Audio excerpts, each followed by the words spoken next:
apa yang menjadi peran utama Bawaslu di tingkat kabupaten, khususnya di Kabupaten Batubara, Pak? Yang pertama tentunya dalam pelaksanaan pemilihan atau pemilu yang sudah kita lalui, ada banyak hal ya terkait peran-peran Bawaslu. Tapi singkatnya, tentu Bawaslu selaku badan pengawas pemilu, khususnya di Kabupaten Batubara, ini perannya. Adakah pelanggaran atau aduan masyarakat terkait pelaksanaan tahapan yang dilakukan oleh KPU Kabupaten Batubara pada proses pemilu maupun pemilihan di tahun 2024 kemarin, Pak? Tentu ada ya terkait penanganan pelanggaran yang terjadi di Bawaslu Kabupaten Batubara. Tentu juga kita menerima laporan. Laporan ya, Pak? Laporan dari masyarakat. Nah, jadi kalau pelanggaran justru ada ya beberapa di Kabupaten Batubara. Misalnya ada saksikan terus teman pemilih podcast kita Warung Ngopi hanya di kanal YouTube KPU Kabupaten Batubara. Terima kasih dan sampai jumpa.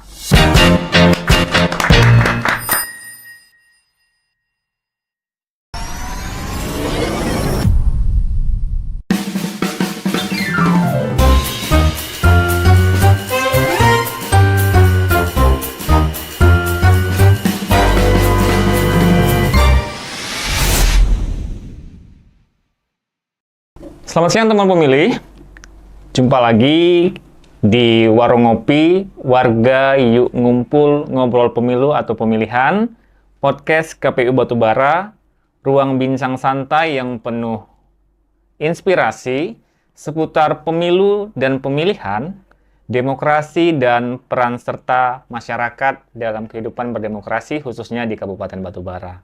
Saya Dikli, host Warung Ngopi, podcast KPU Batubara. Hari ini kita akan ngobrol seru bareng Ketua Badan Pengawas Pemilu Kabupaten Batubara, Bapak M. Amin Lubis. Selamat siang, Bapak. Siang, Bang Dikli. Apa kabar Bapak pada siang hari ini? Baik, alhamdulillah. Ya, kita juga terima kasih kepada podcastnya KPU ya, Batubara, telah mengundang kita kemarin. Iya, kita juga berterima kasih karena akhirnya dari Badan Pengawas Pemilu Kabupaten Batubara bisa menjadi narasumber di Warung Ngopi Podcast KPU Kabupaten Batubara. Pak, ini kan kita mau berbicara dan berbincang santai, berbagi pengalaman seputar penyelenggaraan pemilu dan pemilihan yang sudah lewat tahapannya kemarin di tahun 2024. Ya. Sebenarnya Pak, apa yang menjadi peran utama Bawaslu di tingkat kabupaten, khususnya di Kabupaten Batubara, Pak? Oke, terima kasih ya sekali lagi buat Bang Dikli dan seluruh kru podcast Warung Ngopi Bawaslu KPU Kabupaten Batubara. Yang pertama tentunya dalam pelaksanaan pemilihan atau pemilu yang sudah kita lalui, ada banyak hal ya terkait peran-peran Bawaslu. Tapi singkatnya, tentu Bawaslu selaku badan pengawas pemilu, khususnya di Kabupaten Batubara, ini perannya dalam mengawasi seluruh tahapan, dari mulai awal persiapan tahapan pemilu dan pilkada itu sendiri, sampai dengan pelaksanaan dan juga sampai selesai, bahkan sampai pada proses rekapitulasi dan kalaupun ada Mahkamah Konstitusi. Tapi memang yang paling urgen bukan hanya mengawasi tapi juga melakukan pencegahan. Jadi pencegahan itu harus selalu dilakukan oleh Bawaslu agar jangan terjadi pengaduan atau pelanggaran-pelanggaran dalam proses pemilihan dan pemilu. Itu yang terpenting sebenarnya dari banyak hal ya, tapi intinya dalam mengawasi pelaksanaan pemilu agar pemilu itu aman, jujur, dan adil, serta bermartabat. Berarti pencegahannya menjadi hal yang sangat penting dalam pengawasan yang dilakukan oleh Bawaslu Kabupaten Batubara ya Pak? Ya, tepat. Tepat sekali. Lalu Pak, bagaimana strategi Bawaslu Kabupaten Batubara memastikan bahwa pemilu dan pemilihan di Kabupaten Batubara ini berjalan dengan jujur, adil, dan transparan? Oke. Yang pertama tentu Bawaslu Kabupaten Batubara harus memastikan dulu infrastruktur penyelenggaranya. Tentu dalam proses memaksimalkan penyelenggara itu di tingkat SDM-nya harus memang kualitasnya kita perhatikan. Yang pertama rekrutmen ya, seluruh infrastruktur kita dari Panwascam di tingkat kecamatan sampai dengan PKD di tingkat desa, begitu juga dengan teman-teman di TPS ya, PTPS. Tentu hal ini kita akan meningkatkan kualitas mereka karena memang apa yang menjadi pengawasan Bawaslu itu bukan sekedar melihat aturan-aturan yang ada di Bawaslu, tapi kemudian juga Bawaslu itu serta jajarannya harus melihat aturan-aturan yang dibuat oleh KPU itu sendiri. Karena apapun ceritanya, dalam melakukan pengawasan, apa yang diawasi, kita Bawaslu harus mengerti. Makanya sebenarnya lebih berat teman-teman yang di Bawaslu, karena harus membaca terus, mengetahui regulasi bukan hanya dari sisi Bawaslu tapi juga dari sisi penyelenggara lainnya, misalnya penyelenggara teknis dalam hal ini peraturan-peraturan yang dikeluarkan oleh KPU untuk bagaimana melakukan pencegahannya. Nah, tentu sebenarnya di lapangan masih banyak yang miskomunikasi, khususnya di antara teman-teman PPK dan teman-teman Panwascam di kecamatan. Sebelum terjadi proses tahapan itu sendiri, kami dan jajaran harus melakukan pencegahan.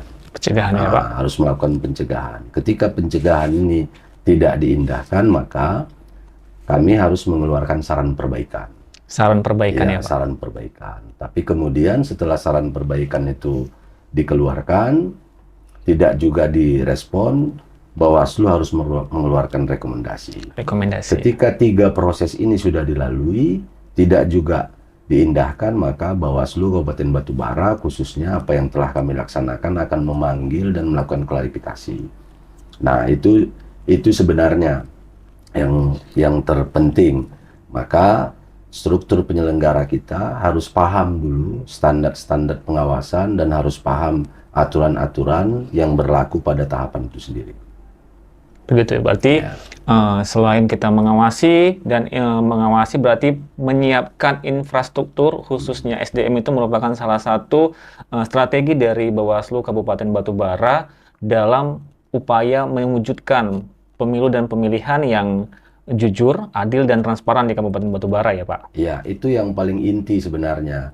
Tapi kemudian kita juga harus menjalin komunikasi sesama penyelenggara. Sesama komunikasi ya, Pak? Penyelenggara. Kemudian antar lembaga tentunya. Ya, ada Porkopinda, ada stakeholder, dan jalinan komunikasi ke berbagai teman-teman media, LSM, dan sebagainya untuk mewujudkan itu.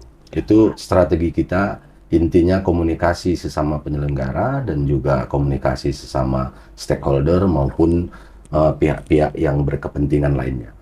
Oke, berarti tadi teman pemilih ternyata salah satu kunci yang diterapkan oleh Bawaslu Kabupaten Batubara dalam upaya pencegahan dan mewujudkan pemilu yang jujur, adil, dan transparan di Kabupaten Batubara. Salah satunya tadi adalah komunikasi dengan sesama penyelenggara pemilu maupun dengan Porkopimda Kabupaten Batubara. Karena komunikasi merupakan salah satu hal yang sangat penting untuk mendapatkan solusi yang terbaik, mendapatkan hal-hal yang positif untuk mewujudkan pemilu yang jujur, adil, dan transparan di Kabupaten Batubara.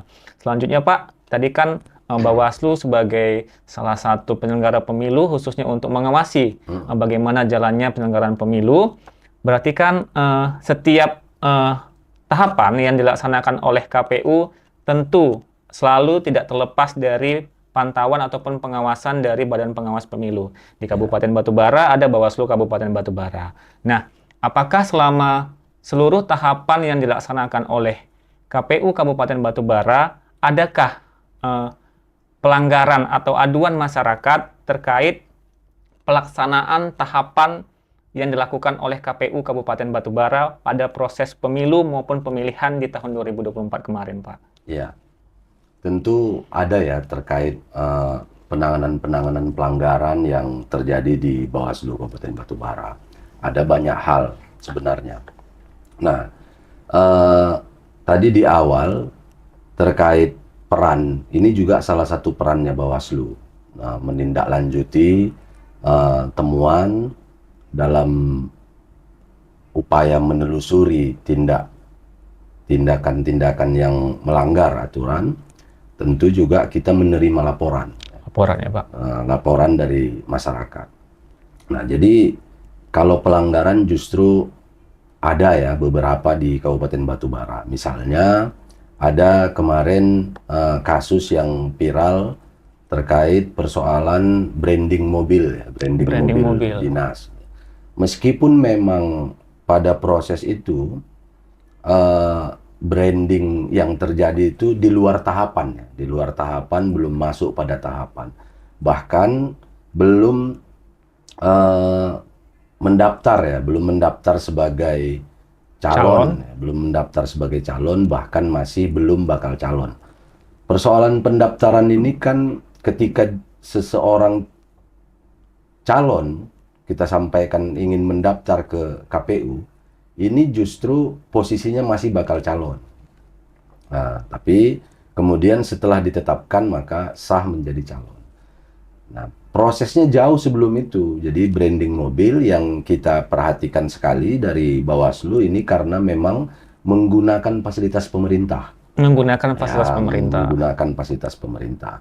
Justru ini salah satu ketidakpahaman ya, ketidakpahaman pemerintah atau ketidakpahaman ASN itu sendiri. Jadi sehingga mencederai netralitas ASN. Tentu ini yang ditelusuri oleh Bawaslu. Jadi ini penelusuran bukan laporan.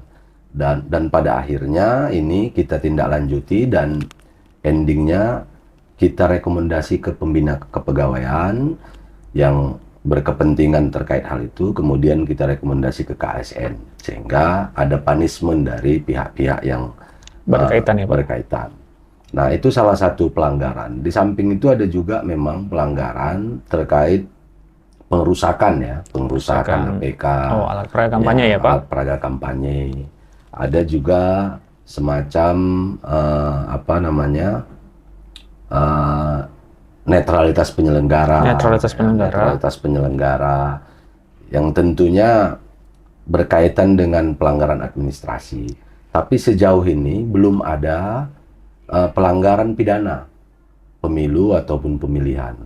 Nah, karena kita terus eksis bekerja sama dengan Sentra Gakumdu. Gakumdu ya, Pak? Gakumdu tetap aktif di Bawaslu pada saat berlangsungnya tahapan, baik itu pemilihan ataupun tahapan pemilu. Ya. Oke, Pak. Oke, teman pemilih, tadi ada beberapa pelanggaran temuan ya, Pak. Temuan. Ada yang tadi ada juga laporan. Ada juga laporan. Ada yang sebelum masa tahapan tersebut ada sempat viral memang kemarin di Batubara terkait branding dari mobil terkait pasangan calon. Tapi sebelum ya, Pak, ya, sebelum tahapan itu. Sebelum tahapan itu masuk, ada juga tadi netralitas ASN, terus ada perusahaan APK. Ternyata tidak terlepas dari pandangan dari pengawas itu sendiri. Jadi teman pemilih yang berprofesi sebagai ASN tetap harus menjaga netralitas ASN-nya pada saat pemilu maupun pemilihan berlangsung. Nah, Pak, ini kan podcast KPU Batubara. Ya. Nggak enak rasanya, nggak abdol rasanya kalau kita nggak minum kopi. Namanya juga warung kopi, tentu harus ada kopi di meja. Ya, Nah, apalagi hari ini kita mengundang jauh-jauh dari Badan Pengawas Pemilu. Nah, ini dia, Pak, kopi spesial dari Kak Diva. Kak Diva, boleh kopinya, Kak? Ya, terima kasih, Kak Diva. Ini kopi racikan dari KPU Batubara sendiri, Pak. Ya. Terbaik di sini, Pak. Bisa dirasai dulu? Boleh, silakan, Pak. Mantap, luar biasa. Mantap, luar biasa ya, Pak. Kalau warung ngopi, berarti harus ada kopinya ya? Betul, warung kopi pasti ada kopinya. Kalau di Bawaslu itu ngopi ngobrol pemilu. Ngobrol Jadi pemilu. memang kita spesial pasang spanduknya, semua orang diterima, baik penyelenggara, media atau peserta pemilu. Berarti kalau kami ke Bawaslu ini kalau masuk itu dikasih kopi juga nih Pak? Dikasih kopi. Dikasih kopi juga, iya. Besok kita Tapi kopinya kopi tubruk. kopi itu bro. Besok kita agendakan ya Bang Victor, Kak Diva. Kita main ke Bawaslu ya. Oke. Gini Pak, terkait telah selesainya seluruh tahapan pemilu dan pemilihan 2024, adakah evaluasi baik internal atau eksternal yang dilakukan oleh Bawaslu Kabupaten Batubara khususnya terkait dengan penyelenggaraan pemilu dan pemilihan, Pak? Ya, tentunya ada ya, karena memang kita juga diwajibkan melakukan evaluasi. Tentu targetnya ada banyak DIM ya, daftar inventaris masalah yang ada di Bawaslu, termasuk proses pemilu dan pemilihan. Jadi kita lakukan evaluasi-evaluasi tentu terkait penyelenggara, dan misalnya ada kemarin kejadian di lapangan di TPS itu sendiri, ada PTPS yang memang bertugas kecelakaan pada malam hari H. Jadi dia mengawasi TPS ya, pembentukan TPS, tapi kemudian pulang terjadi kecelakaan sehingga besok paginya dia tidak bisa bekerja karena masih dirawat. Nah, ini yang saya maksud di awal tadi, bahwa penyelenggara khususnya di bawah jajaran Bawaslu itu harus siap. Maka itu harus digantikan oleh yang bertugas di desa. Nah, PKD-nya harus digantikan. Itu dia. Gitu ya Pak. Berarti terkait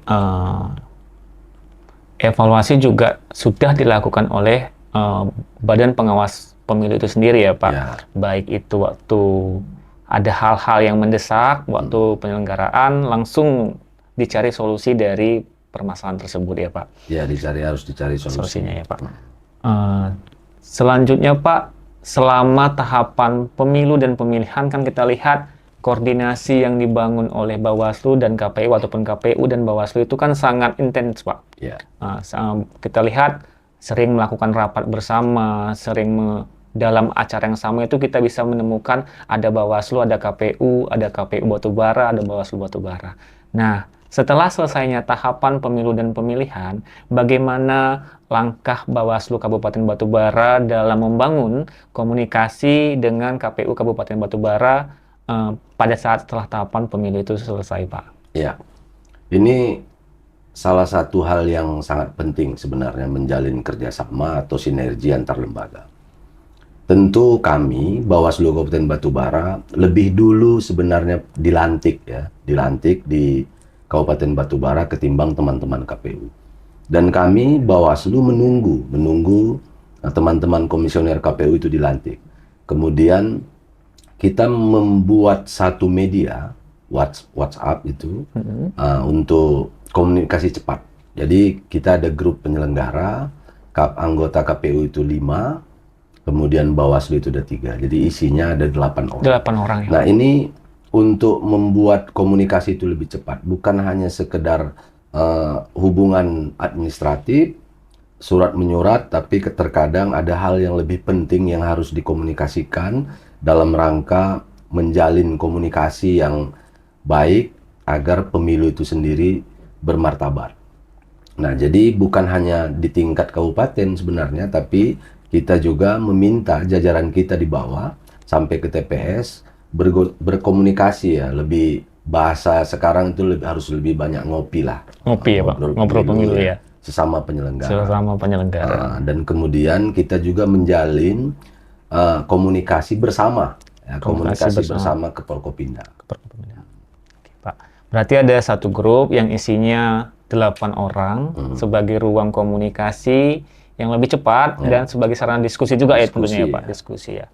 Nah, selanjutnya Pak, bagaimana? Nah, karena pemilu dan pemilihan sudah selesai, ini sudah memasuki bulan ke-8 di tahun 2025, bagaimana kesiapan Bawaslu Kabupaten Batubara untuk mempersiapkan pengawasan pada pemilu atau pemilihan yang akan datang? Oke. Ini sebenarnya hal yang sangat penting karena kita tahu Bawaslu itu sendiri di Kabupaten Batubara belum satker ya. Jadi kami telah mempersiapkan ini, yang pertama seluruh perangkat staf di Bawaslu itu sendiri ya, alhamdulillah hari ini seluruhnya sudah P3K ya. Kemudian mempersiapkan sekretariat, kemudian juga kita mempersiapkan SDM-nya ya. Kalau kemarin di Bawaslu itu sendiri posisinya masih gotong royong, tapi sekarang kita harus lebih spesifik menempatkan masing-masing subbagian. Jadi kita sekarang, terutama di bulan Agustus ini, kita telah mengusulkan namanya UKM, Unit Kerja Mandiri, dalam rangka menuju satker ya. Satker seperti teman-teman di KPU. Nah, ini kita lakukan sebagai evaluasi, kemudian sub-sub bagian kita susun. Sub-sub bagian kita susun, dengan latar belakang pendidikan, kemudian juga latar belakang pengalaman mereka. Jadi, masing-masing divisi itu sudah disusun rapi, baik secara data, informasi, dan juga disiplin-disiplin ilmu mereka masing-masing. Itu yang pertama. Kemudian kita juga telah berkomunikasi kepada Forkopimda, terutama Bupati Kabupaten Batubara, untuk mempersiapkan atau menghibahkan kantor buat kita ya, buat Bawaslu Kabupaten Batubara, untuk meningkatkan kualitas pemilihan atau pemilu ke depan. Kemudian kita berdasarkan DIM yang sudah kita evaluasi, ini juga ada beberapa hal yang harus nanti ditindaklanjuti, terutama rekrutmen penyelenggara. Tapi intinya karena memang belum masuk pada tahapan, kita harus mempersiapkan SDM kita sendiri dan teman-teman di Bawaslu. Itu yang terpenting. Ya. Jadi langkah-langkahnya masih dari internal sendiri ya Pak? Dari internal. Perbaikan di internal seperti tadi, persiapan unit kerja mandiri, SDM yang lebih berkualitas, maupun evaluasi dan komunikasi yang kembali dijalin dengan Forkopimda, khususnya Bupati Batubara ya Pak? Ya. Iya. Selanjutnya Pak, kita lihat kan saat ini di era yang serba digitalisasi, seluruh berita itu cepat sekali sampai ke telinga masyarakat gitu. Nah, pada pemilu dan pemilihan kemarin, bagaimana menurut Bapak peran masyarakat Kabupaten Batubara dalam mendukung upaya Bawaslu Kabupaten Batubara mengawasi seluruh tahapan pemilu dan pemilihan? Ya, ya Bawaslu memang harus melibatkan masyarakat. Karena memang tagline-nya itu ya bersama Bawaslu, kita harus libatkan partisipasi masyarakat. Jadi kami kemarin memfokuskan banyak kegiatan itu di tingkat kecamatan. Tentu kita juga menghadirkan narasumber-narasumber yang mumpuni. Salah satunya komisioner KPU ya, semua kita libatkan. Karena memang masyarakat harus tahu hal tentang Bawaslu. Masyarakat harus tahu bagaimana cara melapor ke Bawaslu. Masyarakat juga harus mengerti bahwa Bawaslu itu sendiri karena keterbatasan personil tidak bisa mengawasi seluruh Kabupaten Batubara. Dengan banyaknya masyarakat yang heterogen, ini harus melibatkan masyarakat. Tentu kita bersama rakyat mengawasi pemilu, bersama Bawaslu menegakkan keadilan pemilu. Nah, jadi di kecamatan khusus kita undang seluruh stakeholder, seluruh pemangku kepentingan, penyelenggara pemilu juga kita undang, peserta pemilu juga kita undang. Nah, dalam rangka memberikan pemahaman-pemahaman kepada mereka apa sebenarnya peran Bawaslu dan bekerja sama untuk mengawasi pemilu. Iya, berarti tetap Bawaslu Kabupaten Batubara mengharapkan bantuan teman-teman pemilih, seluruh lapisan masyarakat yang ada di Kabupaten Batubara untuk ikut serta membantu Badan Pengawas Pemilu untuk mengawasi keadilan, kejujuran maupun transparansi pemilu yang berlangsung pada saat itu ya Pak. Ya, selanjutnya juga untuk kedepannya tetap terus diminta juga dukungan dan peran serta masyarakat Batubara untuk terus ikut bersama mengawasi nanti ketika ada kita laksanakan seluruh tahapan pemilu yang akan datang. Nah Pak, terakhir ini Pak, apa yang menjadi harapan Ketua Badan Pengawas Pemilu Bapak Amin Lubis terkait pemilu ataupun pemilihan yang akan datang, khususnya dari kacamata pengawasan dan peningkatan peran serta masyarakat di Kabupaten Batubara, Pak? Ya, ini sebenarnya hal yang terpenting ya. Sebelum ke situ, justru saya melihat bahwa masyarakat di Kabupaten Batubara ini sudah dewasa berpolitik. Sudah dewasa berpolitik. Ya, dibanding tahun-tahun sebelumnya. Karena saya juga sudah 12 tahun berkecimpung di dalam penyelenggaraan, 10 tahun di KPU, dan 2 tahun di Bawaslu. Saya melihat bahwa proses-proses pemilihan atau proses-proses pemilu pada tahun 2013 Pilkada, 2014 pemilu, ini masih sangat banyak sekali konflik. Ya. Masih ada pemilu-pemilu yang tidak sehat, black campaign. Ya. Nah ini masih terlihat. Tapi alhamdulillah setelah di tahun Pilkada di tahun 2018, pemilu di tahun 2019 ini mulai bergeser. Bergeser ya, Pak. Paradigmanya mulai bergeser, pemilu itu sudah mulai bermartabat ya sampai di pemilu 2024. Dan belum ada, kita dengar mulai dari 2018 ada proses di Mahkamah Konstitusi. Dan belum ada kita dengar di Kabupaten Batubara terjadi konflik. Nah berdasarkan itu harapannya, siapapun ke depan penyelenggaranya, siapapun ke depan pemimpinnya dari hasil pemilu yang didaulat oleh rakyat itu, kita berharap minimal mempertahankan posisi kedewasaan masyarakat dalam berpolitik, sehingga membuat pemilu itu lebih jujur, adil, dan bermartabat. Nah itu sebenarnya harapannya, minimal kalau tidak bisa ditingkatkan, minimal seluruh masyarakat, seluruh pemerintah dan penyelenggara yang berkompeten terkait persoalan itu minimal mempertahankan martabat kepemiluan itu atau pemilihan. Ya. Itu Bang Dikli. Iya. Berarti kita harus mempertahankan martabat pemilu dan pemilihan yang sudah kita bangun selama ini. Ya. Selama ini tidak ada gejolak yang khususnya di Kabupaten Batubara tidak ada gejolak terkait penyelenggaraan pemilu dan pemilihan. Jadi ini harus kita pertahankan, bahkan perlu kita tingkatkan di pemilu ataupun pemilihan. Minimal dipertahankan dan bila perlu kita tingkatkan di pemilu dan pemilihan yang akan datang. Nah, terima kasih Ketua Badan Pengawas Pemilu Kabupaten Batubara atas sharing pengalaman, berbagai informasi kepada kita khususnya terkait dari kacamata pengawasan yang dilakukan pada saat pemilu dan pemilihan tahun 2024. Sekali lagi terima kasih Bapak Ketua. Jangan bosan main ke warung ngopi. Bila perlu nanti kalau kita undang datang lagi dan kita sharing lagi, ngobrol lagi santai terkait pemilu dan peran serta masyarakat di Kabupaten Batubara. Ya, sama-sama Bang Dikli. Ya, kami juga dari Bawaslu Kabupaten Batubara tentu berterima kasih atas undangannya, dan ini juga sebenarnya membantu sosialisasi kita di tengah-tengah masyarakat. Iya, oke. Terima kasih Bapak. Ya, demikian tadi teman pemilih ngobrol singkat kita, ngobrol santai kita dengan Ketua Badan Pengawas Pemilu Kabupaten Batubara, Bapak M. Amin Lubis, di Warung Ngopi Podcast KPU Kabupaten Batubara. Saksikan terus teman pemilih podcast kita Warung Ngopi hanya di kanal YouTube KPU Kabupaten Batubara. Saya Dikli beserta seluruh tim Warung Ngopi Podcast KPU Kabupaten Batubara. Pada siang hari ini ada Bang Diktor, ada Bang Sapa dan Kak Dipa. Pamit undur diri dan jangan lupa saksikan episode ini hanya di kanal YouTube KPU Kabupaten Batubara. Terima kasih dan sampai jumpa.